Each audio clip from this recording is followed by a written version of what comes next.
welcome to Talking with Tech. I'm your host, Rachel Madel, joined as always by Chris Bouguet. Hey, Chris. Hey, what's going on, Rachel?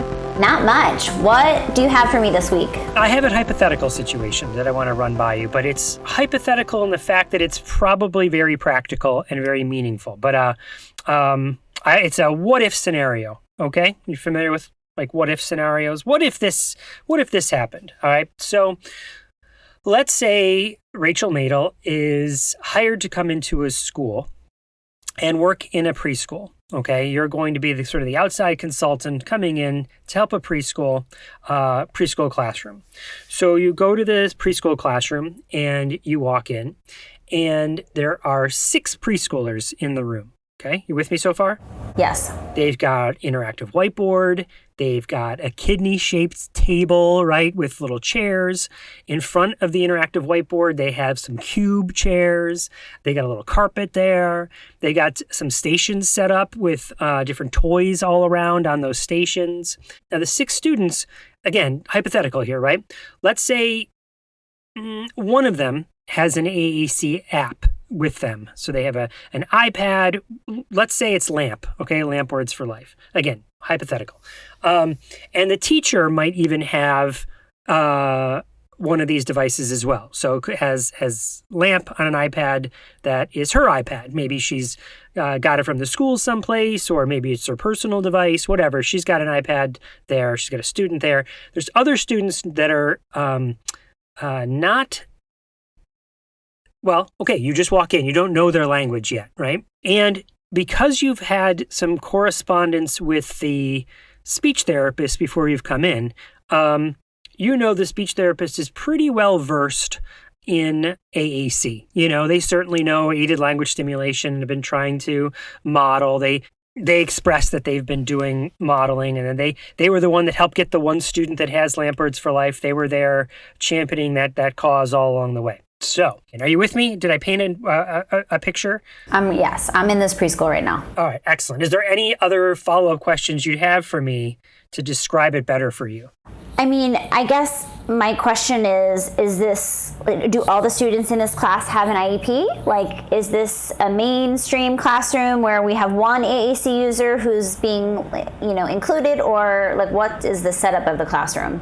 Yeah, well, okay, so you could have asked that before you've gone in, right? So I would say that in this case, all the students in the class, all 6, are there because they have an IEP. Okay, great. So you walk in and you see any other questions about the environment or the teaching or the staff or anything like that? I don't think so, not at this point. All right, so you walk in and you see one student on the floor playing with blocks, and there's another student adjacent to that student also on the floor playing with blocks. So you got 2 students on the floor. You've got 2 students over at the kidney table that they seem to be finishing up snack, like maybe when you walked in, snack was sort of finishing. Like you got the impression there's some messy spots there on the table that have not been cleaned up, and the kids wandered away. Some are still eating though. They've got their goldfish cracker and their apple juice or whatever, juice boxes. And so 2 students at the kidney table, 2 students on the floor, and then 2 other students that are moving around the room. Let's say even one of them is starting to climb up on some furniture and potentially getting to a point where it's unsafe. And in the room, you have the teacher and one teaching assistant. And that teaching assistant is clearly spending the majority of his time following the student that is doing the unsafe, or potentially getting into unsafe territory by starting to climb on furniture. Then you also come to realize, oh, there's that iPad. I'm here maybe to see that student that has the iPad, and it is on the kidney-shaped table, but it is not being used by the 2 students that are eating there. Quickly you realize it's the student that's climbing and that is being sort of followed around by the teaching assistant that is supposed to be, I'm putting in quotes, right, using the iPad. That's who it's been dedicated for. So I put you in this fictional situation, right, this hypothetical situation, as a support person that is meant to maybe give them feedback afterwards. What would you do necessarily to address the situation? What are some questions, or what are some actions you might take? Great question, Chris. Well, it feels like a challenging situation to talk with this staff because it feels like they have their hands full at this point. Like they're chasing a child who's being unsafe and trying to manage a classroom. So, perhaps I would try to like lend a helping hand, especially with a student who is climbing, and also try to figure out a communication opportunity there, talking with the paraprofessional or the teacher's aide and figuring out like what do you think is happening right now, like trying to get to the bottom of what why we're seeing that type of behavior. Is it sensory seeking? Is it what's going on with that child? And I would definitely be picking up, knowing that I'm obsessed with AAC and love AAC, I'd definitely be picking up the AAC system and trying to figure out how I could use that as an opportunity to model language, or modeling for the staff in the classroom. But because this feels like a situation where there's a safety concern, I feel like I would be just delicately trying to figure out how I could be the most helpful in that situation. And maybe that means I would have to put my agenda for communication and AAC and all that stuff on the side to make sure that I'm helping the classroom. And I really believe that when you have an opportunity to work with a teacher and go into a classroom, like the first step is building trust and rapport with a teacher and staff. And that means sometimes like putting our agenda aside for a moment and just saying like, hey, I'm here to help. Like, can I help you? Well, how can I help you? Seems like there's a lot going on. And maybe that would mean I wouldn't be working with that student who was climbing, but I'd be, let's read a book with the rest of the kids in the class so that like I could help the teacher in that way. So those are kind of my initial thoughts. But yeah, I would also want to then follow up with a time where students maybe weren't in the classroom, or it wasn't it was nap time, or this is a preschool classroom, right? Yep. Preschoolers take naps typically, or sometimes take naps depending on the preschool. So like a time where I could talk with the teacher and the teacher's aide when they didn't have their hands full with like just trying to keep kids safe and keep a classroom running. So you might have a follow-up meeting afterwards, some point and then what would that meeting look like? Well, what questions might you ask them, or what you suggest? How would you approach that meeting?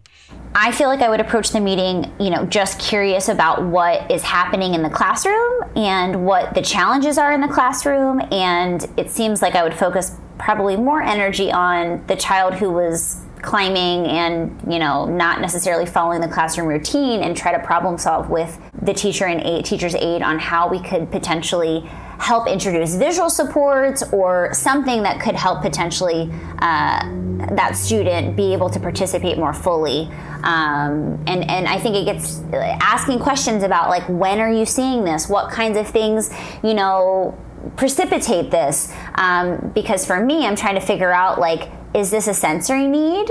Is this something where like maybe on the AAC we can have sensory, like a sensory folder where it's like you can ask for your weighted blanket, or you could, ask for a walk, or ask to jump on the trampoline, or something that can help regulate a child's sensory system so that we're not seeing them climb on furniture and, do things that are unsafe. So that's probably the way that I would handle that, and just being curious about when are you seeing this? Are there patterns? What do you guys think we could do to help support this student so that they're able to better participate in the routines of the classroom? So let me explain why I was thinking this, and where this fictional scenario came from is something that's been on my mind, well, forever, but recently it's been coming up to the surface of my mind, is the practical day-to-day life of a teacher versus the stuff we say on this podcast versus the stuff I might say in presentations, or we might say in presentations, and marrying those two together, right? Because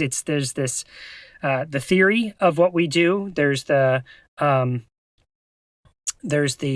research behind what we suggest, but then there's all these other barriers that seem to be getting in the way of actually doing that effectively. Like, so I was trying to create a scenario like, well, what is a real scenario for, and again, I start at preschool because I feel like those are the students that don't necessarily have the structure of what school, I put that in quotes, it looks like or feels like. I put that in quotes because maybe it doesn't need to feel like a traditional school, So I literally driving around in the car thinking about what would be something I've seen over the years, what would be something that is a very real situation, but it's not. Do you know what I mean? Like I didn't want to actually paint the picture of an actual classroom. I was like, well, okay, well, how many kids could be in a classroom? Preschool, maybe 6, So that's where the scenario came from, just to be explicit there.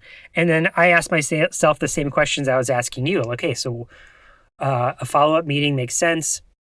One of the things that I was wrestling with that you brought up was the student who's climbing would probably be the one who's taking the most time of the 6 because of trying to mitigate that safety issue, right?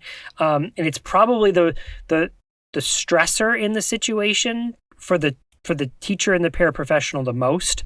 So that would probably be, again, having this follow-up meeting, if I asked them, what's the biggest concern in your environment, they'd probably say so-and-so climbing on the furniture, right? And so what I heard you say, Rachel, is let's talk about why that's happening. Is he seeking some sort of sensory need, and can we provide a different outlet for that sensory need? So it's not necessarily stopping it, but replacing it with something that might be more appropriate. Did I hear you correctly, and does that sound fair? Yes. Okay. And then I also think, okay, what else could we provide there? Because let's say they don't have a trampoline, right? So what else could the student be using to get that? And I thought heavy work. Heavy work is something we don't talk about enough. Again, that's something I feel like we say a lot in this podcast. It's like, well, we don't talk about this enough. We don't suggest this enough. But heavy work is one of those things. It seems like, again, because of our picture of what school is, sit and listen at desks, we want to teach students how to sit and listen at desks. And that also means there's not a safety issue when that's happening. And maybe we can get to some language that way in a very explicit manner. But heavy work would be the opposite of sitting at desks. Now you're lifting something that is heavy, right? Heavy is relative, but and you might be using that movement in a very functional manner. So I thought, okay, that might be something else I might ask the teacher is, well, okay, the student is climbing on things. Maybe they're sensory seeking. What could we do instead of them climbing on things that's more safe? Could they be carrying things? If their hands are full, then they're usually not climbing on stuff, And what if we could, how can they climb up if they're putting their hands on something to climb? So I don't know. What do you think about heavy work as a suggestion? Totally.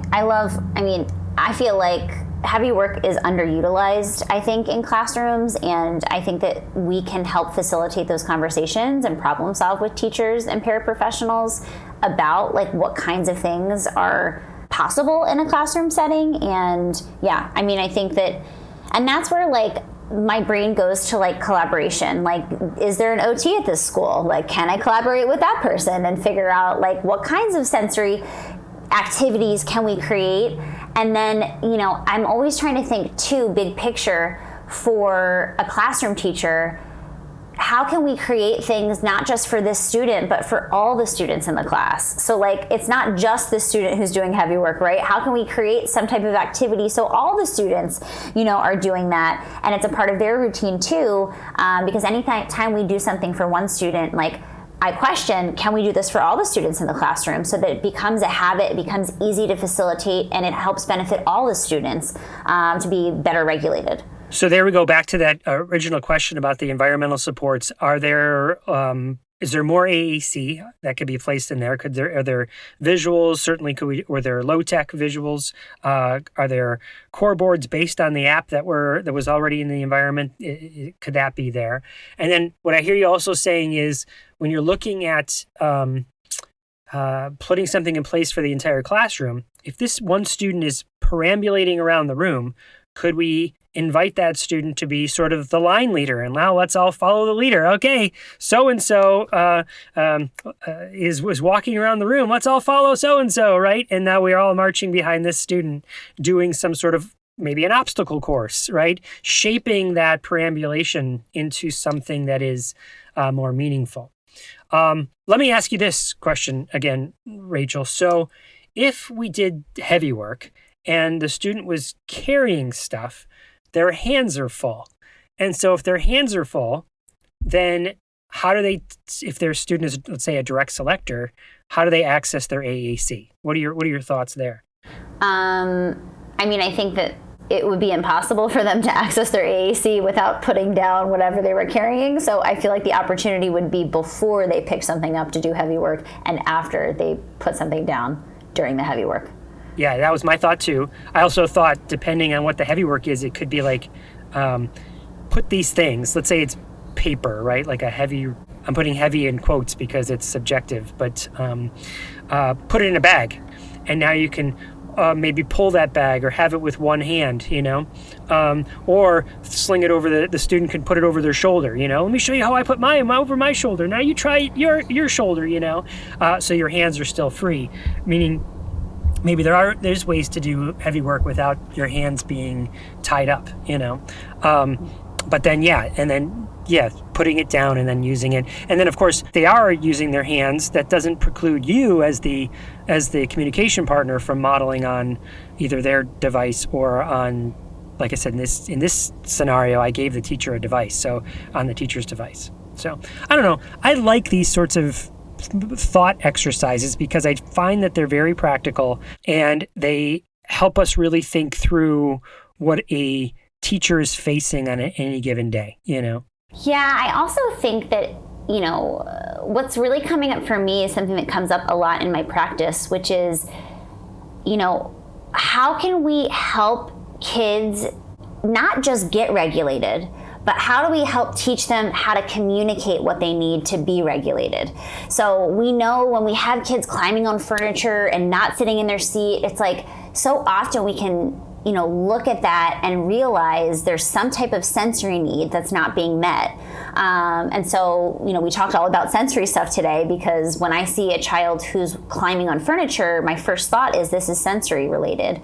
Instead of this student doesn't listen and, is the bad student, put that in air quotes. Because I feel like so often kids with sensory needs, they get labeled as, not listening and not wanting to participate. And it's really just like their sensory systems are so out of whack that they just have to climb on furniture and they can't sit in their seat. And so I feel like one of the things that we should be doing with our kids who are presenting with challenging behaviors like that is working closely with an occupational therapist if one is on the team, but also just figuring out what kinds of things could I program into an AAC system specific to that child and that classroom and that child's needs, and then teach them how to communicate what they need. Because part of, sensory regulation is figuring out what I need in any given moment. And typically those things are really motivating for kids. Like our sensory, swinging on that swing is super exciting for a kid with sensory needs because it helps them get regulated. So it's like we really need to do a good job of making sure that we program out that type of vocabulary and then target it specifically. And some of my students, that's the first step. It's like there's nothing else that I'm targeting or modeling other than sensory because that's prohibiting them from participating in a classroom, from even learning in some ways how to use an AAC system, how to use language to communicate. It's like those are the things that are the most motivating for our students with the most significant sensory needs. So just a reminder to think about that when you're introducing AAC and it feels like it's not working or the child's not attending. I'm putting all these things in air quotes. You can't see. Chris can see me. No one else can see me because this is a podcast. But instead of thinking like that, how can we think, what are things that can help get the student regulated, and how can I teach them to communicate about the things they need to get regulated? For sure. I think that's great advice and a great way to think about it, as opposed to just stop doing it, right? Or like you said, thinking that the student is intentionally doing this for some reason. Well, intentionally not listening to you or not following directions, right? So yeah, I think that's all great advice. I also think that every student has sensory needs. Certainly I have sensory needs. It's just how the needs come out. And then something else that I was thinking about for this student that might be climbing on the furniture would be, are they always climbing on the furniture? When is the time that they're not? Do they attend to an iPad to watch videos, for instance? Well, is that an opportunity then to teach them about how that makes you feel when they climb on the, do this instead of that, replace it with a more safe way to meet those needs, taking an opportunity when they're not climbing to teach that as well. Absolutely. Yeah, I think, and I think that maybe the takeaway here is like, before we jump to a conclusion about a child not wanting to listen and not behaving and all these things, it's like, how can we really question like what is driving that behavior? Because it's oftentimes like an unmet need, whether that's an unmet communication need or an unmet sensory need. So I feel like just really examining that can really inform our practice and help our kids be able to communicate about the things that they need in order to be in a state that's more ready to learn. So I think that's such an important thing that sometimes we miss as educators. Absolutely. Absolutely. All right. Well, thank you for thinking that through with me. And, I like those sorts of role play activities. Sometimes in some of our trainings or our professional development experiences that we put together, we have scenarios like that because they are so real for people. I feel like that's something someone is really dealing with right now. Someone's listening right now is like, yeah, I have a kid that climbs, or yeah, I have kids that I have a classroom with 6 students in it. You know what I mean? With only one AAC user. Yeah, and I have a classroom where I feel like I can't do the work I need to do for AAC and communication because we're putting out fires, and I feel like that's the reality of a lot of the classrooms is like, sure, like it's great to model on an AAC and come in and try to teach, those skills, but if a teacher and paraprofessionals are in like fight or flight, just trying to keep the kids in their classroom safe, then like we're gonna have to figure out ways to support teachers in other ways outside of like what we typically come in as speech language pathologists with like our agenda about modeling and all these things. And I feel like if you're pushing like, if you're not taking into account the actual situation you're walking into, imagine if you like sit down with that teacher, like, okay, let's talk about how we can model language during your routines, right? That teacher's gonna be like, get lost. Like, I'm trying to keep my kids alive. So like, I hear what you're saying, but like, let me like keep Johnny alive first, and I feel like we need to get real with the teachers, and that's how we can really make a relationship. And then we have this beautiful opportunity to problem solve together and build rapport with that teacher and that, teacher's aid. And all of a sudden now, once we figured out Johnny climbing, because we've introduced all of these really great activities that are sensory related and the communication that goes along with it, now we have opportunities to keep expanding, right? And keep making progress. Could not agree more. Now, someone else who has a practical story to tell is our interview today. So our interview today is with someone named Rebecca, and Rebecca asked that her last name not be shared. So it's just an interview with Rebecca. Awesome. I'm super excited, Chris, to head into our interview with Rebecca.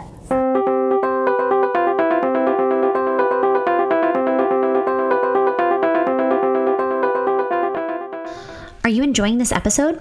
We would love for you to take a few minutes to hit the subscribe button so you always know when we release new content. Even better, if you leave us a review on iTunes, then more people will find this podcast and learn about AAC. We also love reading your reviews on air. Thank you so much for your support. We love this community. Now we can head back into the episode.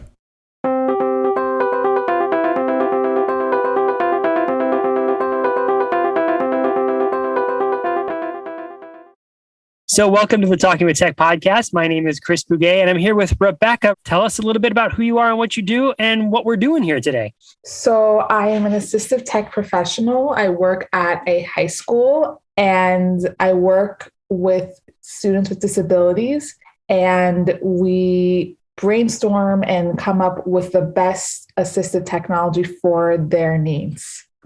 Awesome. All right. So you reached out with a pretty specific question here. So let's just jump right in. Okay. So my question is, this year, when I was working with these students, I really saw that there's a need for an assistive tech professional.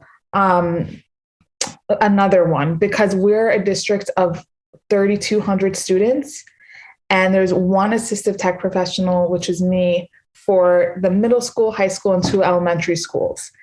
And although I'm really grateful that there is an assistive tech professional and they just created this position, I know many schools don't have that, or maybe there's a teacher that's also an assistive tech professional. I feel that I can't give the quality of services that I need with the amount of time I have. The problem is that if I meet with admin, they're going to want numbers and data.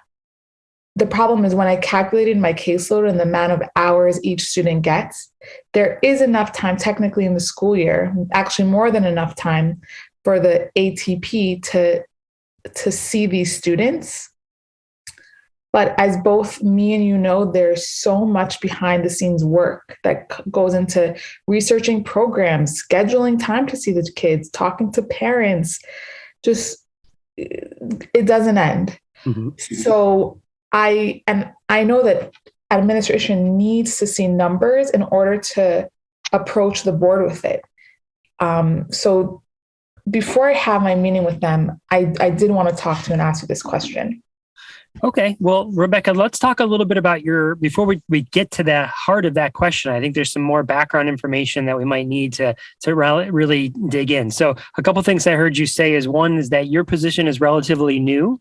And then I'm curious about the service delivery model. Like you mentioned, you have your certification, your ATP certification, and that it sounds like you're providing like service delivery hours. So let's start with the first question is, how long has the position existed in your neck of the woods? And then second is, what's that service delivery model look like?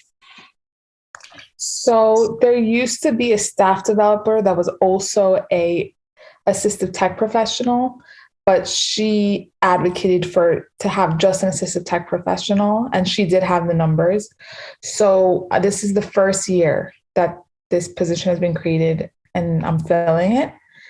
And which is cool. And then in terms of service delivery model, I'm not sure if this answers your question, but each child has an amount of AT hours on their IEP, and I see those students based on their hours.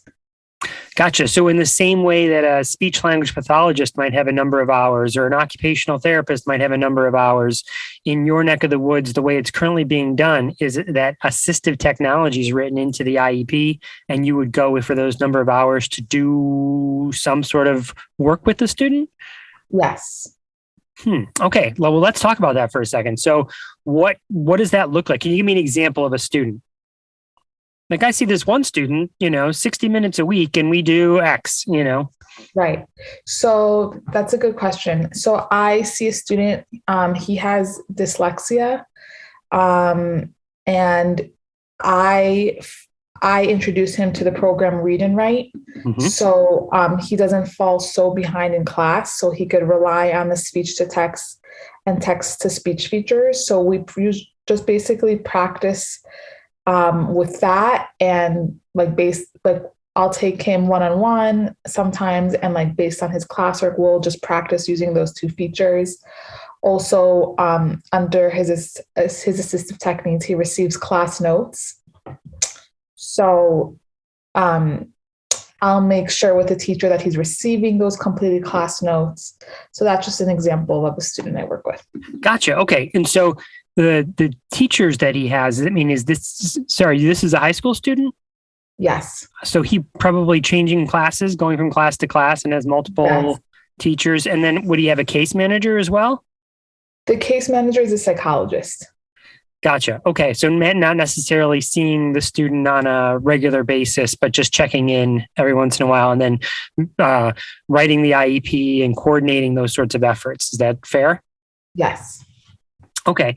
Let's talk about Read and Write for a second. Is it currently a tier 1 support? And what I mean by that is that it's universal, like anybody can access Read and Write, or is it a tier 3 support, meaning it's specifically for this student because it was written on the student's IEP. Therefore, we bought one license for it, and this student can have it on his Chromebook or on his laptop or wherever he's accessing it. Which dynamic do you have there?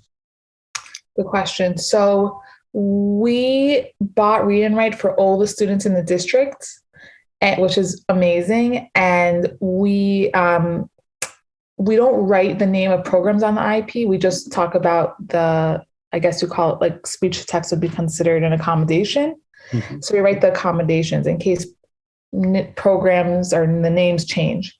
But my responsibility is to train these students with disabilities that have assistive tech on their IEPs in the read and write program.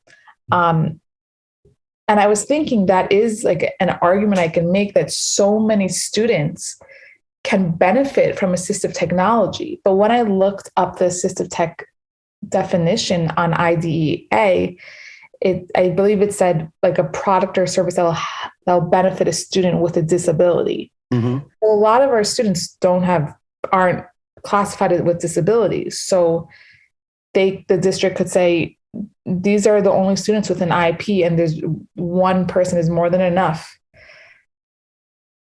Okay, so let's dig into that for a second. Since you brought up the definition of IDEA, of assistive technology in IDEA, which is a law, right? In case anyone listening is like, what's IDEA? The definition, everyone goes to that part of it where it's like, it's specific to students with disabilities. So I bring that up all the time. Like, my daughter, for instance, as far as we know, does not have a disability, is not identified as a student with a disability, did not go through eligibility, right? Is not protected under IDEA, but uses speech to text all the time and text to speech all the time because it's a universal support in our neck of the woods as well. And the same as you described it, that's how it is in our school district, where every student has access to read and write for Google Chrome. So, so her friend who might have dyslexia could be sitting right next to her, and they're both using read and write for the same purpose of having the text read out loud or using speech to text or any of the other functions it might have. And for my daughter, it's not assistive tech, it's just tech. But for this other student who has a disability and has been identified under IDEA as eligible, then it's called assistive tech. But it's just the same technology, right? And in some ways, you might even make the argument that the term assistive technology is a little segregating, right? Because like it's just technology. So all that to say is that in the case that you have coming up with the meeting with your administration, and you're going to have to ask you, I think you're spot on that they're going to ask for numbers and you want to provide the numbers. One big point that I think that can be made is the services that you're providing are really can benefit more students than just students with disabilities. And a great number to throw out there, I think, is especially since you mentioned dyslexia as an example, and we can talk about other examples in the future, but the people from decoding dyslexia will say that the number of people that have dyslexia is 1 in 5. So 1 in 5 is 20% of the population, right? But chances are, Rebecca, your entire special ed population, all disabilities, probably floats somewhere between 11 and 13%. Like that's like the national average. Most school districts have 11 to 13% of all disabilities, hearing impairment, autism, like it's somewhere between that range, right? Let alone dyslexia. So what does that mean? If it's true that there's 20% of the population has dyslexia, and we're only serving 11 to 13% of the populations with students with disabilities, then there's this large gap of let's call it 10%, 7 to 10% of people who we are knowingly leaving out, right? Which is why it's so important to have it, the technology, as a tier 1 support that's available to everybody.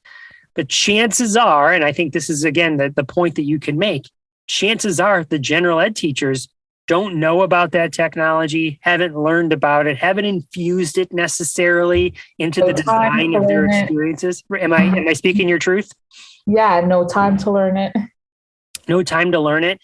So that kind of shifts your role from being someone who does direct service with a student to more of a coach, right? Let me come in and do again, it's interesting that the person that was advocating for your position, you described them as a staff development, like they were in staff development, because I would see this as your role.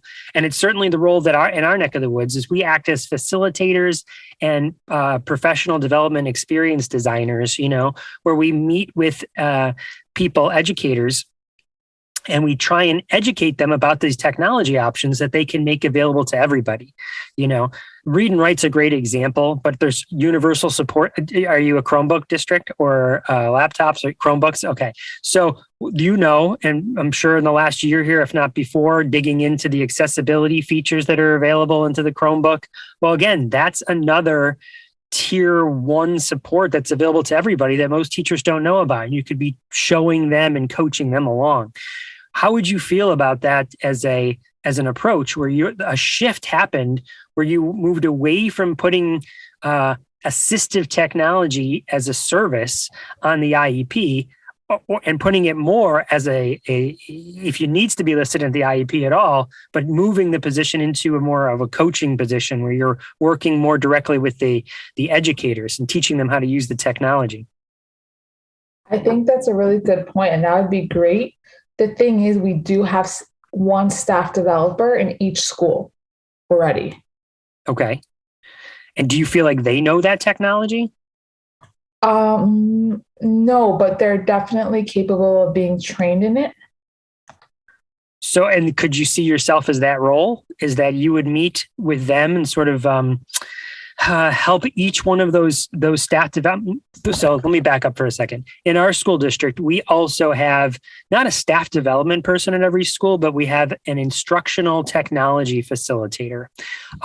And so we would go in and we'd work with them to help teach them about Read and Write and how to implement it, so that even if we couldn't meet with each teacher individually, we're sort of doing a train the trainer model, and there's never ending, like Read and Write is just one example. I'm sure there's tons of executive functioning problems that are coming up, and you could be showing, Google Keep and Google Calendar, and then you infuse that with in our case, instructional technology facilitator, in your case, the staff development person, so that when a general ed teacher goes, oh man, I'm really having trouble with this problem, they either know how to call you, that staff developer knows, I'm not sure what to do, but I bet you Rebecca would, or let's get together and brainstorm with Rebecca, or they've met with you before because another student has had a difficulty. You've met with them, you've brainstormed, and now the next time a similar student has a similar problem, they'll sort of know some strategies to go to. Yeah. What are your thoughts? I think that's a great idea. That's a really good point. Let me dig in a little bit more too. Like, again, part of the definition of assistive technology device is any item. And a lot of people sleep on that. They forget that that's how the definition starts. It's any item. And what that really means is any item. There's a lot of items in schools, Yeah. It means if it's not said, it doesn't say, the definition doesn't say that is necessary for a student with a disability. It's just if used by a student with a disability. So that, again, is a really wide range of things. And I'm sure part of the work that you do is trying to educate people that assistive technology can be sticky notes. It can be low tech things. It doesn't have to be all tech, high tech things with batteries or things that plug in, things with electricity, right? So that with that wide scope, the question you have to ask is, well, who's the assistive technology expert? Like if an occupational therapist says, let's maybe we should consider the students like wiggling in their chair a lot and having some trouble focusing on what's going on in the classroom design and the experience. What if we gave them like a little wobble disc to sit on, or what if we just took 2 tennis balls and put them on opposite corners of their chairs and they could wiggle back and forth on their chairs, rocking back and forth without making a lot of noise because they have the tennis balls, right? Or whatever, right? Some sort of low tech strategy. They never called you in at all, Rebecca. You're never even involved, right? Did they do assistive technology? According to the definition, they certainly did, right? Yeah. So does that get written in the student's IEP as like, how is that reconciled? Because, and the same thing goes for like AAC, if a speech therapist is working with an AAC device, then that's assistive technology. Do they need Rebecca? If the speech therapist has some expertise, some knowledge, some experience there, like, how does that is assistive technology? It's written in, because I could see in your discussion with the administration, yeah, but if you weren't on the IEP, how would the kids get their assistive technology? Well, all these other people are already doing it, would be the answer. What are your thoughts on all of that? Yeah, I think that's a great idea. Sometimes like the OT would be involved in like the chair example you gave. But yeah, like it really does not hurt at all to have that extra assistive tech support. It only benefits the students. And I think sometimes districts can so be involved with like thinking how they could save money. But like this, at the end of the day, it's really for the quality of the students. Like I'm the kind of person that in my job, I like to give 110% of my efforts. And I don't believe in mediocrity. And I like to help the student as much as I can. But as one person for such a big district, I can't even do that. And that doesn't make me feel good. I know the administration doesn't really care about how I feel, but it really is so important to me. Well, yeah. I mean, you want to feel, first of all, every person who ever got into education and didn't do it for the money, and a far distance maybe is like, well, I do get summers off. like that's the perk, yeah. Right? People don't get into it for that reason. They get into it because they like to help people and they like to make a difference, and they like working with students and educators alike to build some sort of learning environment, right? And so that burnout that you're talking about there, that the idea like, well, like I'm not really enjoying my job, I could leave and go do something else. Well, I think that's something that I would hope administration is aware of, especially now. Your timing is right, Rebecca, because of the mass exodus of educators leaving, right? People are leaving education in droves. It's never been worse than it is right now. It was bad before the pandemic. It's even worse now. So how do we retain people, good people like you who are asking these questions and doing good work, is to provide it's not, I'm sure you take a few extra $100, right? in your paycheck, but more importantly would be this quality of job satisfaction that you're talking about. Definitely. And I think it can help take the ease off the load of the teachers. Like it's one less thing that they need to worry about to be trained in. Like I like to actually be there and help, not be in all different schools, no one can find me kind of thing. Mm-hmm. So what do you think about that model of working with the staff development person to show them some of these technologies that are really, again, available to everybody? Mm-hmm. I think that would be amazing. That would be so ideal. What steps would need to happen in order for that shift to occur in your neck of the woods? Well, I'm not sure if they will hire a second person. That's like my dream goal. But if they don't, I would definitely contact all the staff developers to train them in the programs that I've been trained in as assistive tech professional. Tell me more. Like when you say program, do you mean like ATP, or do you mean the different softwares that you currently use in your district? Both. So for example, Read and Write, Bookshare, Don Johnson products. I'm sure there's so many things that I can't think of right now. Sure. Right. In the scope of AT, like, do you do AAC as well? Or is there like another person that does that? I'm also a speech pathologist, so I do AAC as well. Gotcha. And so, are you called in to do evaluations to decide and make suggestions? I guess make recommendations to an IEP team about what the AAC might be? Yes. Mm-hmm. And what does that look like currently? Are you you come out and you try a couple different apps sort of thing and then write up a report? Yeah. And if the student's case is very involved, I'll usually contact BOCES are like an AAC company to come do trials. Mm-hmm. Yeah, BOCES is a New York thing, right? Other people listening might not know what BOCES is. Can you Oh explain yeah, what? sorry. It's like this. It's hard to explain. It's a special ed schools, and they're contracted with the public schools to help out when we can't do the service in full. Yeah, like in New York, I grew up in New York. I grew up in Buffalo, right? And Okay. so the school districts are, there might be many small school districts that wouldn't have a population that necessitates having a speech language pathologist even, right? A full-time staff. So what they would do is they'd contract out to BOCES that might then provide a speech language pathologist for multiple districts. So I work in these 4 or 5 districts. I contract out to them. Is that a fair way to do it? And so same thing, I guess, maybe when it comes to AAC, is that, well, maybe you reach out to BOCES and they would provide somebody that could lend support. Yeah, exactly. Cool.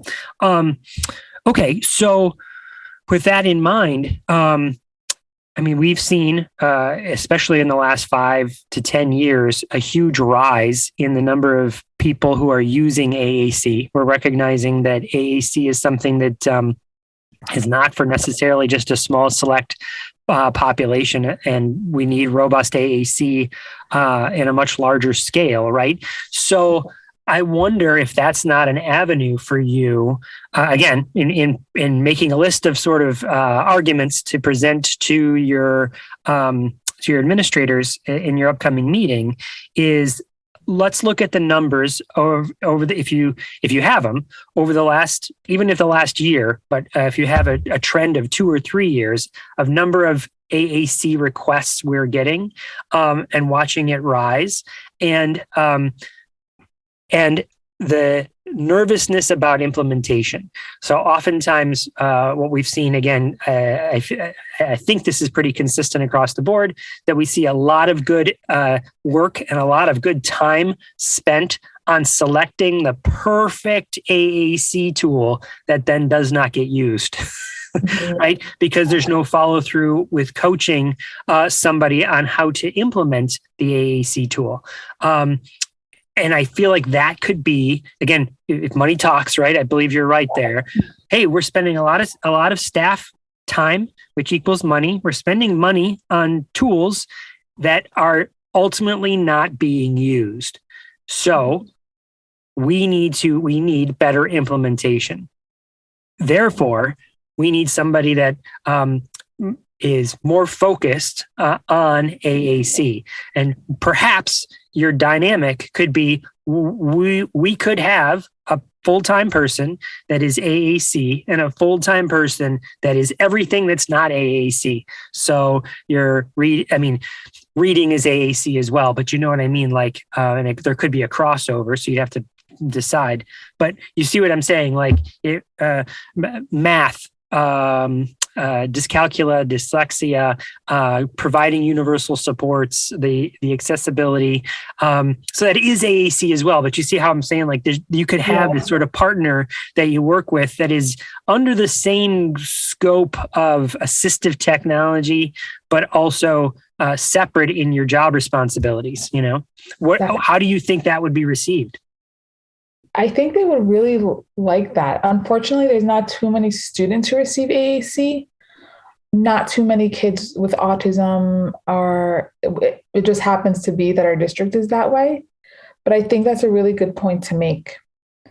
Another thing I was thinking of that I noticed is that during IEP meetings, the assistive tech part, if it's introduced to the parent, it just like said really quickly, oh, this child needs or doesn't need assistive tech, they don't need, and then they move on. So I think many students need assistive tech or benefit from it, and most people aren't getting it. So that would make a huge rise in numbers. So that is interesting. So one last point about the previous point is, even if there's not enough for specific to AAC, some school districts divide their teams up based on high incidence and low incidence. So maybe it's all, switches and mounts and those sorts of, and beyond, right? That could be like, for instance, I think Montgomery County in Maryland, which I think is another strategy, is to look at other school districts around which is so great for reaching out, saying this is how they do it here. They have 2 different teams that work on this. I'm not even advocating for a team. I'm just advocating for at least one full-time position. So now back to your point about the consideration process at the IEP meeting. So oftentimes what we found happening is that the assistive technology conversation was actually coming up twice. Once very overtly, and the second time covertly. People didn't know they were discussing AT, but they were.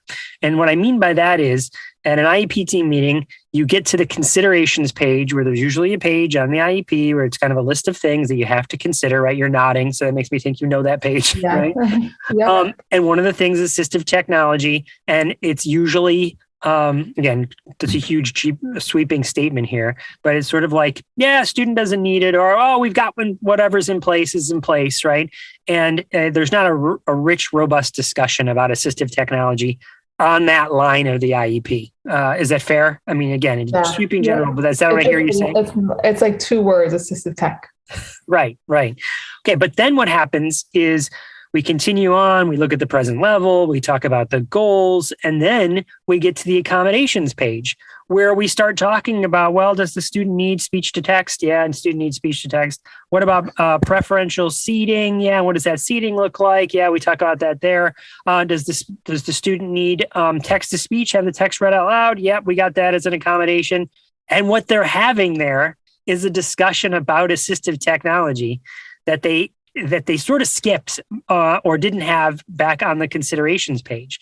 And I think what we've tended to do is, and I think what I write about in the books and everything is lean into that. Like, yeah, okay. So when we get to that considerations line on the early part of the IEP, we just say, this will be discussed when we talk about the accommodations, or accommodations reflect consideration, something like that, right? Then when you're at the accommodation stage, and you're already talked about what the goals are and what the challenges are based on the present levels, and now you're saying, okay, what accommodations do we need to help address those goals and provide a free, appropriate public education? Well, let's discuss it, and let's put those down as accommodations, because the overlap is accommodations and assistive technology, that Venn diagram, there's a huge overlap. We could get into the nerdy weeds of what's not assistive technology, but is an accommodation, or what's an accommodation that's not assistive technology. But for the most part, everything that is an accommodation, again, if we take this definition as it's written in IDEA, any item and any action, right? That's again, pretty broad scope of what it could be. Most accommodations then would meet the criteria of being assistive technology. And we're discussing that at the very minimum, we're discussing that at that point in a rich, robust way. So what do you think about that? Yeah, I totally agree with that. I'm on the same page as you. So that makes me think, again, that sort of leads to that idea that the people at the IEP team are sort of experts in assistive technology. Everybody knows some of it. Occasionally, they might get hung up where they're not sure. They may need to call you in for extra support. But that doesn't mean that it's respecting that they do know some assistive technology. Everyone does. Everyone can brainstorm what those potential accommodations might be. Everyone can brainstorm what some technology might be used, what tools might be used, what strategies might be used to address whatever challenges the student is facing to the learning. It doesn't necessarily need to be you. Again, bringing back that point of your role being less. I could see an IEP team saying, "Well, we got to write Rebecca in." Yeah, obviously not your name, but we need to write assistive technology services in the IEP, as opposed to we need to contact Rebecca and have her give us some ideas and maybe give us some training. As opposed to a direct support. Right. Yeah, that makes sense. If that's the case, though, that's where you're going to see your numbers skyrocket. So imagine an IEP team is now not putting the services in there. They just need some support. They need some help. And could you imagine they just then send you emails, or they fill out a quick Google form with what some requests they have for you. I like Google Forms for that sort of thing because it collects the data for you, that then you could present later. Look at the number of requests I'm getting. I can't even keep up with the number of requests I'm getting. Especially once they know about assistive tech. Yeah. Well, and there's always going to be other questions as the tech always changes, right? And there's so many needs out there, so many varied needs. So I think, and like I said, it's very rare that we don't see somebody who's not overwhelmed in assistive technology with the number of requests they have, which leads into that train the trainer. Let's teach other people about it so they're not filling out the requests because they know what to do when they're sitting at the IEP meeting. You get ahead of it that way. Definitely. Wow, this was so helpful. You don't even know. Well, Rebecca, let me ask. So, I know the meeting's coming up, but let's role play it for a second. We're sitting there. I'm the administrator. You've got some bullet points. What do you think that's going to look like, and how's that going to work out for you? So first, I'm going to talk about how there's almost 3,200 students in our school district, and how it's really important to have consistency of someone being in each school and the importance of that. I'm going to talk about how tech needs are constantly changing and increasing. I'm going to talk about a little bit about IDEA and how it specifies that AT has to be discussed, keyword discussed, at every IEP meeting. I'll talk about UDL, because it's not just for students with disabilities, assistive tech, it's also for all the students in the district. That's what UDL is at the end of the day. And then based on what we talked about, I'm going to talk about the rates of dyslexia and how a lot of students do have disabilities, but maybe they just don't have an IEP in our school. I'm going to talk about how I also am trained in AAC evaluations and how I could be in service of that, and also how to be a coach and a resource for all the team members, the staff, and the students. Mm-hmm. So I know it doesn't have so many numbers involved, but hopefully they could really see my case. So let me throw out a couple of other ideas here for you. Yes, please. One is there's some research, I think, between now and that meeting, just doing a little research on coaching in general. Okay. There's some numbers that share and some evidence that supports the idea that just doing training, coming to an hour-long training doesn't have a lot of carryover. What you need is somebody to work with the staff to ask them reflective questions afterwards. How do you think that went? What do you think you do differently? Those sorts of things. A follow-up, not just, and where it sounds like, and again, mass generalization here, you often might find that you provide the service, provide the tool, and then it doesn't get implemented with fidelity. So having a sort of coaching follow-up makes the dollars go farther. You know what I mean? Yeah, definitely. The second thing that I might really think about in your list there is giving some examples. And what I mean by examples, this has really worked well for me. So if you think about assistive technology over the last 20 years, and if you ask them, can you name some assistive technology? I wonder what they would say, right? Mm-hmm. But they might say text to speech, right? Well, now text to speech is available on, it used to be something that only students with disabilities got, now it's something available to everybody. How about speech to text? Well, it used to be a specialized program called Dragon Dictate. It was very few, right? Students with disabilities would use it, but, and it was only for students with disabilities. Now, you can just show them your phone. Ask them, how many people have used a little microphone and recorded your voice and it typed out a message for you and you sent it to your significant other today or your own kids today, right? Or whoever you're text messaging, right? Mm-hmm. Ask them, before the pandemic, before every kid had a Chromebook, who had Chromebooks? Who were the kids that got laptops? It was students with disabilities. We'd often have to provide one or two students with visual impairments who couldn't see the board. They could have the laptop, or students with certain learning disabilities would maybe need it to type, right? And the point is, what I'm getting at here, Rebecca, we could go on and on with examples, is that the innovation that happens for the masses starts with people with disabilities. So what we want to do is invest our time in using technology, looking at the technologies that are used by people with disabilities, because that's where innovation is born for the rest of us. Whatever starts out, so often the technology that starts out being something that was created to address a disability or to help a person with a disability blossoms to be something useful for the rest of us, right? So let's invest our money and our time there at the in the not in the tech as much as teaching people about how to use the tech. Mm-hmm. Yeah. I like that you like provided very concrete examples and how you applied the tech that students with disabilities use to the students that don't technically have disabilities, but they will definitely benefit from it. And I like the Siri example. And then one last thing I will say is that, and then I have a question for you, and that is what's worked for us in the past is showing student testimonials. So I know there's not a lot of time between when we're meeting and when you're, but trying to find a student that you're working with that talks about read and write and talks about how useful it's been, or a student that is using AAC and let me show me how you're using your app. Can I just do over the shoulder and the student being like, I like this, something that pulls at the heartstrings will also pull at the coin purse. Do you know what I mean? I love that.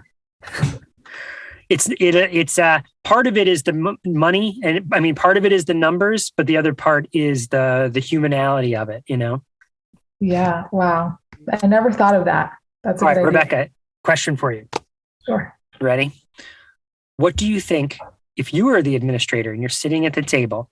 What are some of their greatest pain points? Like, what is the needle, that is stuck in their big toe? Do you know what I mean? Or something that pain in their side that, what is it that's causing them to stay up at night? Or when they get home and they talk to their significant other, what are they sort of griping about? Think about the problems they might be having, and then what a full-time position will do to alleviate those problems. What do you think they might be? I think one of them is the school not providing the quality of services that the students need, because as I said before, especially administration, they could be so involved and distracted by numbers that we forget sometimes what our end goal is. So they might be, whenever they do think about that, they might be bothered by it. Mm-hmm. Cool. All right, what else? I'm really not sure. That's one main thing I could think of. That might be something to ask around, like ask your colleagues there before you head into this meeting is, or any administrators, what do you think? What do you hear people like griping about? What do you think is like, oh, this is so, for instance, I think a large number of people might say, I don't really like being in contentious meetings, so if there's an advocate involved and now we're spending even more time in meetings and we're constantly in fighting, and that's not why I got an education, to fight with advocates at an IEP meeting or whatever. If you present yourself or this full-time position as a giant force field around advocated meetings, or contentious meetings. Let's put it that way, because advocated meetings doesn't mean it's contentious. But let's say it's a contentious meeting. What if I could minimize those for you? What if we could take some of those away so they never even show up, because parents are happy and teachers are happy because they feel supported. More than feel, they are supported, right? Well, we can. I'm asking for funds and a person to help provide this force field around that, as opposed to someone broke through a force field and now it started a fire and now I need to try and put out a fire, right? Let's work on fire prevention, not fire extinguishers, Yeah.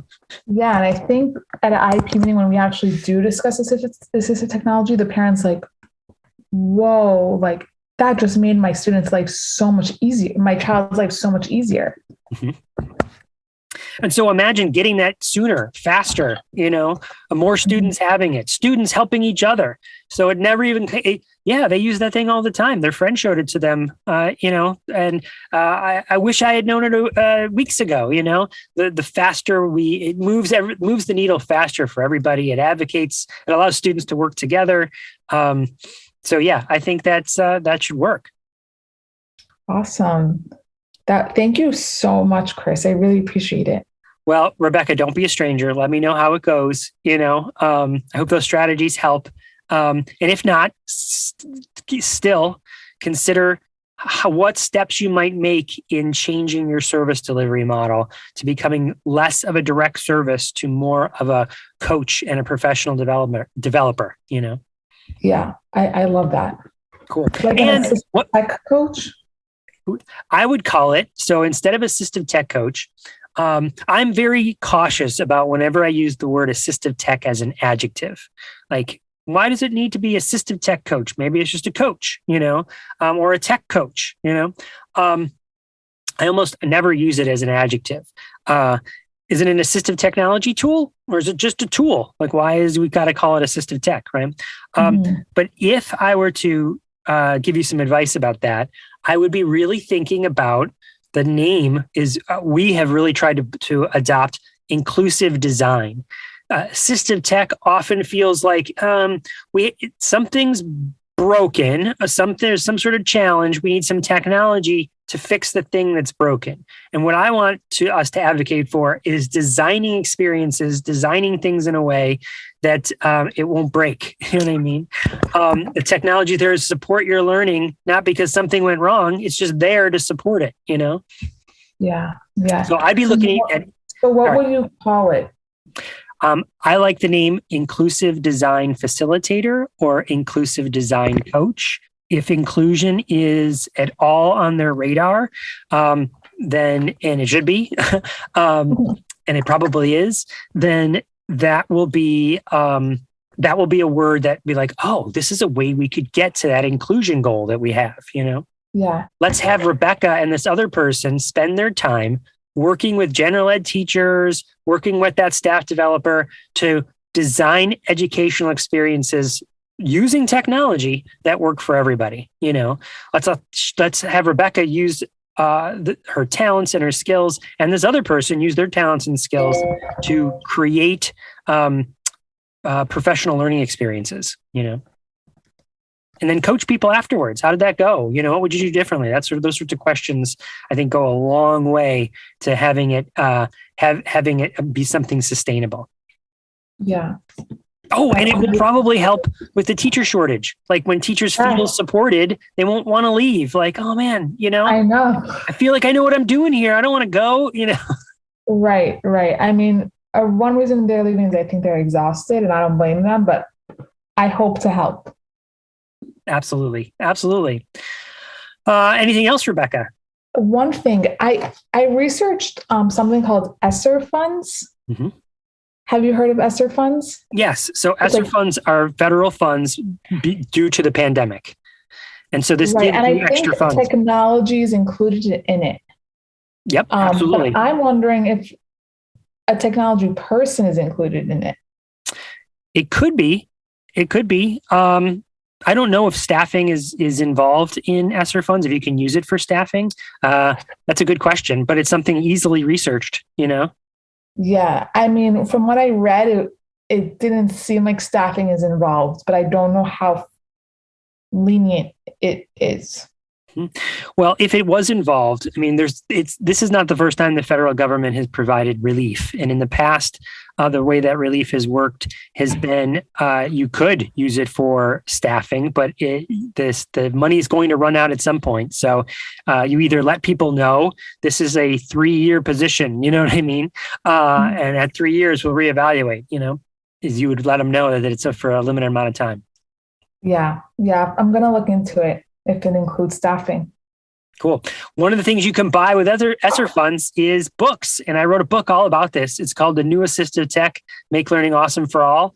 And it has In it has a job description of roles and responsibilities for an inclusive design facilitator or inclusive design coach. And I've heard from people that they've actually used that page, brought it to their administration and says, I want to do this. I want to do these responsibilities.